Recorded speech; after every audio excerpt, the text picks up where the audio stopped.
Hello à tous, c'est décembre et donc qui dit décembre dit cadeau et nouvelle résolution. Donc aujourd'hui je vais vous parler de ces deux points qui sont des fois source de stress et donc voilà, moi je suis là pour diminuer le stress. Moi qui suis stressée, donc je cherche toujours des solutions et des astuces pour diminuer le stress au maximum. Voilà, donc restez jusqu'à la fin pour avoir toutes les astuces de madame organisation. On va commencer par les cadeaux. Les cadeaux, comme je disais, pour plusieurs d'entre nous, c'est une source de stress. Une source de stress, pourquoi? Parce qu'on veut trouver le cadeau idéal pour les personnes qu'on aime le plus au monde. Donc, et c'est pas toujours évident, ce qui est un peu normal. Donc, pour commencer, je vais vous donner une astuce qui, certes, là, c'est trop tard, mais qui va vous servir pour l'année prochaine. Oui, comme ça sera fait et j'aurai pas à faire une autre vidéo pour ça. Donc, l'astuce, c'est que vous créez dans votre agenda, votre bullet journal, une page dédiée à ça qui s'appelle cadeau. Donc, l'idée, c'est de mettre au fur et à mesure, tout au long de l'année, des idées de cadeaux pour telle ou telle personne, que ce soit pour l'anniversaire ou pour Noël, bien sûr. Euh, Pourquoi je dis ça? Parce que souvent, en fait, on voit des choses, enfin des objets, peu importe, en fait, on se dit, bah, ah, ça serait pas mal pour cette personne, en fait. Et sauf qu'on croit qu'on va y penser au moment venu, mais on n'y pense pas. Donc, je veux, s'il vous plaît, que vous créez cette page tout de suite, même si maintenant vous n'avez pas d'idée, que ça va être une page vierge. Mais en tout cas, psychologiquement, vous allez savoir que vous avez une page et quand vous allez avoir cette pensée, donc voir un objet et dire que c'est pour telle personne, vous allez le noter immédiatement. Voilà, ça va vous permettre de prendre de l'avance et donc d'anticiper. Référence à la vidéo dernière, de la semaine dernière. Voilà, ça va vous permettre d'anticiper pour Noël et donc diminuer votre stress. Donc maintenant, concrètement, aujourd'hui, vous n'avez pas cette liste, donc comment on peut faire? Donc tout simplement, on va commencer par le plus logique, écrire la liste des personnes à qui vous voulez offrir des cadeaux pour Noël. Donc, une fois que cette liste elle est écrite, on va d'abord définir un budget. C'est pour éviter les mauvaises surprises. Donc, définir un budget total. Idéalement, un budget par personne. Ah, bien sûr, c'est juste à titre indicatif.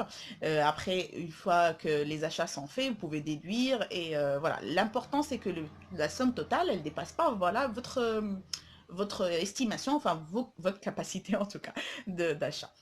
Voilà, donc vous mettez un budget par personne et ensuite, et pour la troisième étape et qui est la plus importante, c'est parce que, bon, en fait cette astuce c'est surtout parce que vous n'avez plus le temps. Donc l'astuce c'est de donner une ligne conductrice ou un thème à vos cadeaux.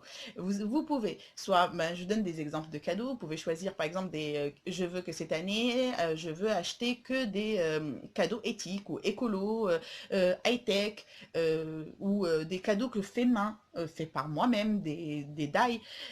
Voilà, donc un thème va enfin, va vous permettre de ne pas vous éparpiller, d'aller dans tous les sens.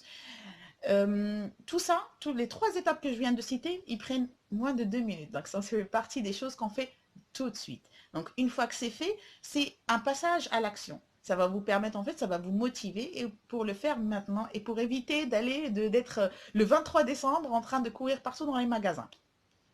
Je sais qu'on est déconfiné et qu'on peut très bien aller acheter dans les magasins. Je vous conseille quand même, pour gagner du temps, de favoriser les sites internet. Vous allez me dire, mais moi je préfère acheter local. Mais sachez que même les commerçants locaux, ils ont des sites internet. Donc ça va vous permettre de un, de gagner du temps, de deux, avoir plus d'idées et de trois, surtout, ne pas avoir des achats compulsifs. Ça pousse à la réflexion. Voilà, ça sera tout pour les cadeaux. Et maintenant, on va passer aux résolutions. Pour les nouvelles résolutions, je n'attendais pas le 1er janvier pour commencer. Parce que, tout simplement, si vous avez une date de début, ça veut dire qu'il y a une date de fin. C'est mentalement, c'est psychologiquement, c'est ce que votre cerveau enregistre. Hein. Ce n'est pas... c'est un objectif, une nouvelle résolution, c'est un objectif. Ce n'est pas un challenge.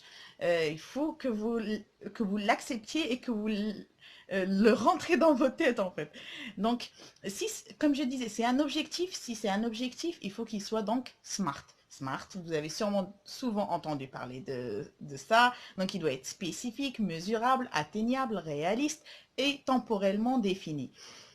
Donc, après, une fois que votre objectif est smart, ou votre nouvelle résolution est smart, je vais vous demander tout simplement de l'écrire. Les écrire dans un papier, c'est signer un pacte avec soi-même.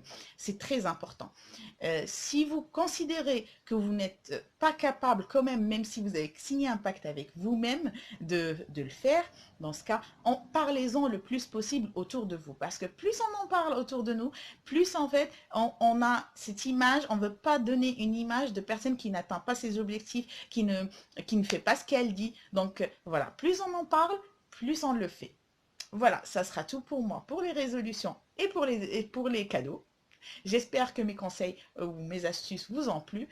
Je vous dis à très bientôt pour la prochaine vidéo qui sera carrément dans un autre style. Et si vous avez des questions, ou des commentaires, n'hésitez pas à les écrire juste en dessous de la vidéo. Et en attendant de vous revoir dans la prochaine vidéo, je vous dis bonne organisation à tous.